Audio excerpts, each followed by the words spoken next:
But we're at the original jumping crocodile cruise on the Adelaide River here in just outside Darwin. No. It's not something we do very often. No. We don't tend to pay for like boat trips and stuff because it seems silly. Especially given winter the Kimberley, and they're going to see loads of crocs. Yeah, we're going to see lots of crocodiles in Kimberley. But exactly like his dad. You look exactly like his mum. We're not going to see them jumping out of the water. Well, we hope not to. Yeah, we hope not to see.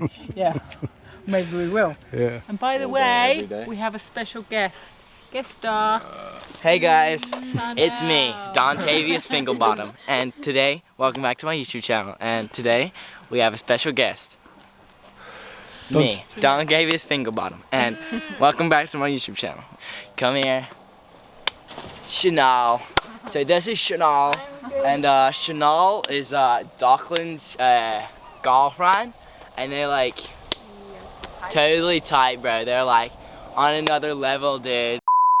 I forgot to mention we have a special guest. It's not Ivan. It's not really not Ivan. Not Ivan But if you look Winklebottom. past Ivan, Oh, there she is. there's Chanel. There's a special guest. There's Bob.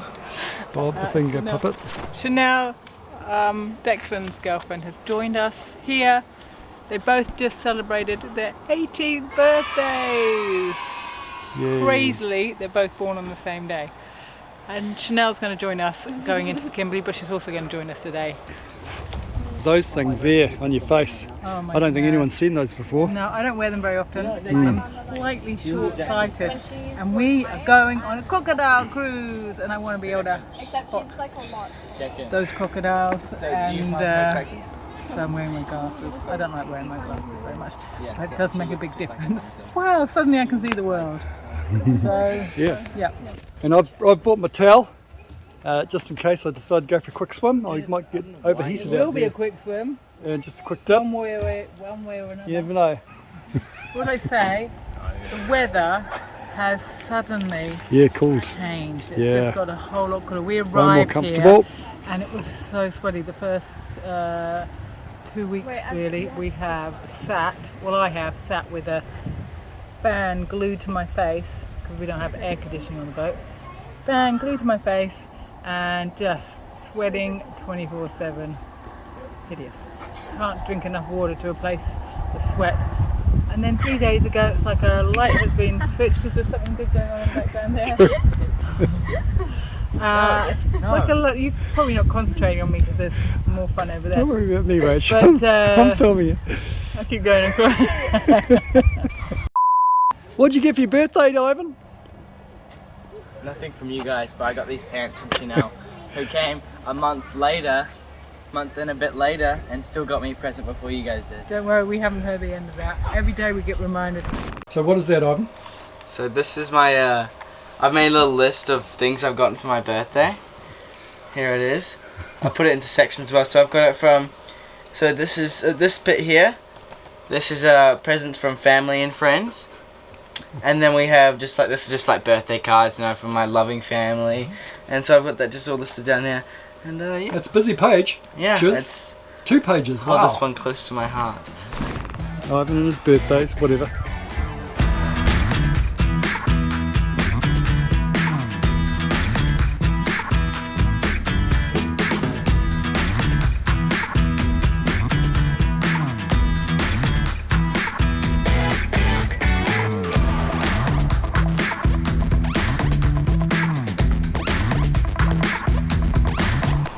So what did you think? That was pretty crazy, wasn't it? So boring. I really loved it. I thought it was great. I respect them anyway, but I respect it even more. I don't want to get in the water with a crocodile at all. Big scary dug on the heads. Big scary heads. Head. And actually the tail, either end were the most Tails intriguing. are so powerful. And there was one that looked like it was about to, like when it jumped up next to the thing, it looked like it was about to Almost fall in? fall into the boat. But you had one sus you out. Yeah, one of them was like looking at me. So I looked back at it and I was He like, totally had you want to go, bro? And he was like, nah, I'm cool, man. He backed off real He quick. spoke crocodile. And the little baby one. Little baby one, but I will say yeah, I I like didn't that have to big. do any life saving out there. I brought my towel just in case somebody did anything I don't stupid. know. I asked the guy actually, what are the self-rescue techniques? Should you end up in the teeth of the jaws of a crocodile? And he said, he just looked at me like I was a complete idiot, didn't he? Yeah. Yeah, pretty Like, much. just don't get yourself in Don't that position. ever- But it did get some more information out of him, because he was actually winding up and he wasn't going to say anymore. He did tell us a story about a couple of blokes who, for a carton of beer, challenged to swim across the river, the two of them, and they made it. But then they decided to swim back, and one of them got taken on the return. Yeah. Unbelievable. What? Why would you? What? Just Why would you? insane. I will say, Real world. actually, I've just if we'd had that experience now, and we had our anchor jamming incident post this tour, I think I'd be a little bit more optimistic about going in. Really? Maybe, No. maybe not. Why? Why would you? Well, Why I would don't know, that make because you the more water was optimistic? not nothing like that. It wasn't like mud, and you know, you could see them. It made me feel a little bit less timid. I know that sounds bizarre, but It made me the exact opposite. really, Yeah. yeah. Well, you know, you can. You'd like to think you can somehow predict a little bit of their activity there. No, because how long would it take you to be down there fixing that? No way. No way. No, I would have gone down just for a sighting to see if Yeah, you but- could undo the chain. That's Yeah, that's the only, and you'd be down there for 2 minutes. Yeah, Back 2 up minutes again. too long, I'd say. These 2 minutes guys too swam long. the river. Well, they were just lucky. Well, they weren't, were they? Well, one way. They were very unlucky.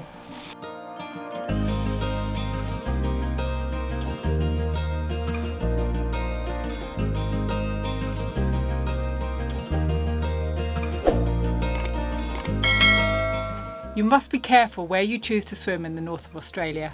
Crocodiles inhabit a large chunk of the tropical coastline, from Broome in the west to Rockhampton in the east, and up to 200 kilometres of the inland waterways. We did swim in the Kimberley while with Bonnie, but only well offshore where crocodiles are extremely unlikely. So what happens when you live or are travelling remotely and you have a medical emergency? Step in the Royal Flying Doctors Service, an iconic nationwide medical team servicing isolated communities. We got to talk to fellow yachty Kat, an RFDS nurse whom we met on arrival in Darwin and whose partner Jared's car we have been so grateful to borrow. We sat down with Kat aboard her boat and asked her why the flying doctors are necessary. Thank you. I know that you're just about to rush off to the Kimberley, so you're giving us some time to Yes. talk to you about being a nurse for the Royal Flying Doctors Service. Yes, in Western Australia. Yeah. So how did you become a flying Flying nurse? nurse.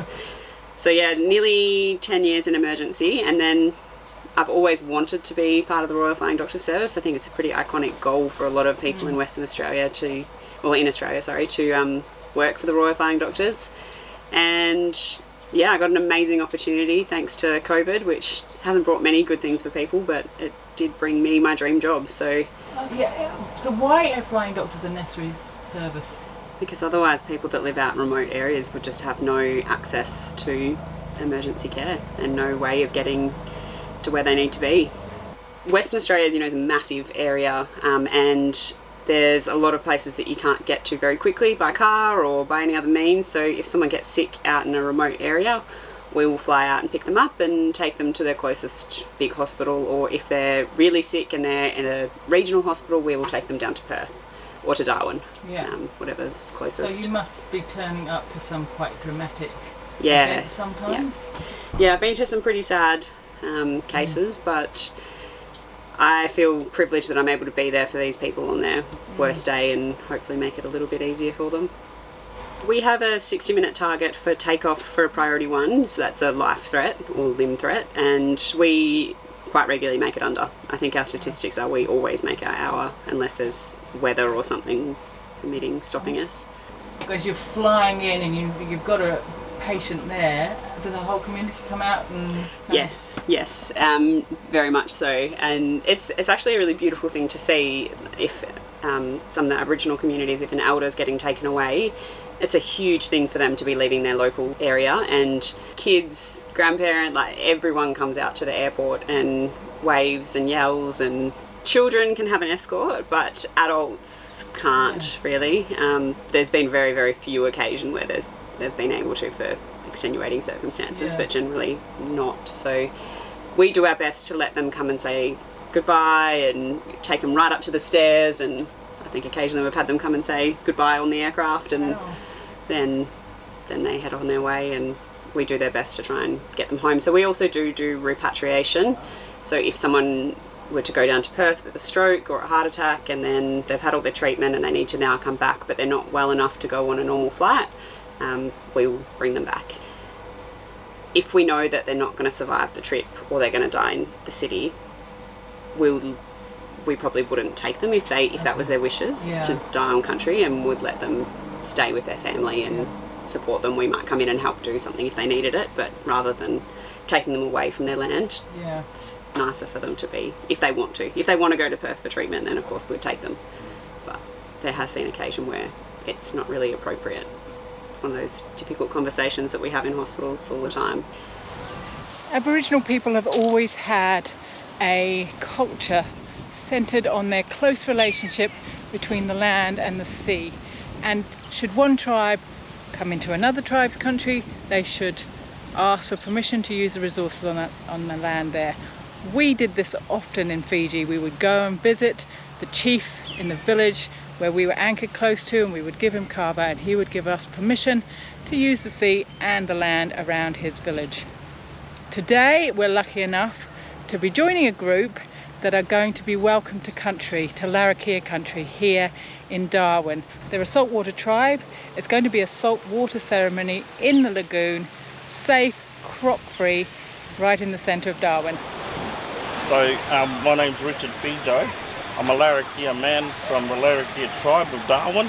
I'm an elder on campus with Flinders University, trained medical doctors for 12 years on how to work with Aboriginal people in remote communities. Now, you will know, especially Aboriginal people know, when you go off your country and you into a different country, you feel strange, you feel a bit out of place, you feel sometimes isolated, and that's because you haven't either had that welcome to country or something that connects you to that land. And so what I say is, when people do this saltwater ceremony, they get that feeling of belonging. They introduce to our ancestors, and so at night they're more relaxed. People sleep better. What's involved is you need to take off your shoes. You just come ankle deep in the water. So I just get some sweat from your forehead and I put it in the water. When you put your sweat into the water with mine, it will allow my ancestors to see, guide and protect you on country, their spirits. And so we want people to do this because it shows harmony and community. It brings people together. If we can take care of the people that visit our country and give you reassurance that our spirits are guiding and protecting you, you'll function better, you will sleep better, because you'll feel that connection you have to this land and sea now.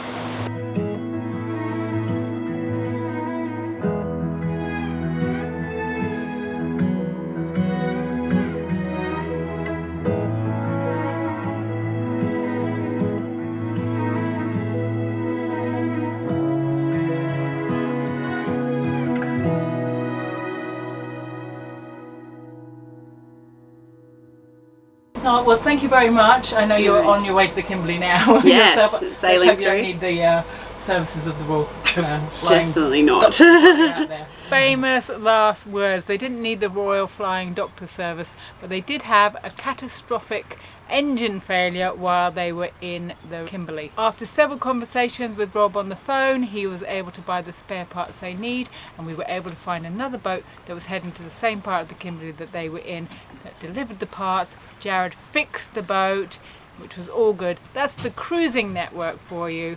A big thank you to them. We gave them the end of our chain that we had spare after we bought our new chain. Thank you so much for the use of your car, Jared and Kat. So as a for the use of the car, happens he needs some 10mm chain, he can have the chain. Oh, it worked out beautifully, didn't it? 55 litres.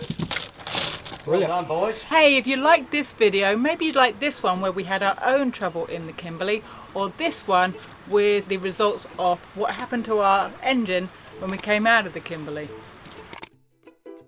Come on, he needed so bad.